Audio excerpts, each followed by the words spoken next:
సంపాదన బాగున్నా కూడా వచ్చిన డబ్బు వచ్చినట్టుగా ఖర్చవుతుంటే ఈ పరిహారాన్ని పాటించండి.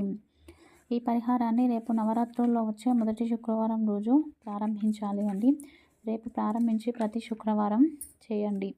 ప్రతి శుక్రవారం ఇంటికి ఒక పేదవాన్ని పిలిచి షడ్రుచులతో భోజనాన్ని పెట్టండి. లేదు ఇలా మాకు చేయడం కుదరదు అన్నప్పుడు ఒక మనిషి భోజనం చేయడానికి అయ్యే ఖర్చుతోటి ఆకుపచ్చని గడ్డి కొని ఆ గడ్డిని గోవుకు ఆహారంగా పెట్టండి. ఇది మీరు తినకముందుకే చేయాలి ఉదయాన్నే. లేదు ఇది కూడా మాకు ఆవులు అందుబాటులో లేవు అనుకున్నప్పుడు ఆ మనిషి తినే ఖర్చు అయ్యేంత డబ్బుతో ధాన్యాన్ని కొని అది పక్షులకు వేయాలండి.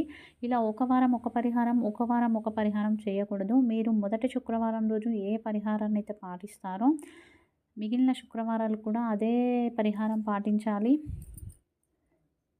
ఈ పరిహార ప్రభావం అనేది ఒక 6 నెలల తర్వాత నుంచి మనకు తెలియడం ప్రారంభమవుతుంది.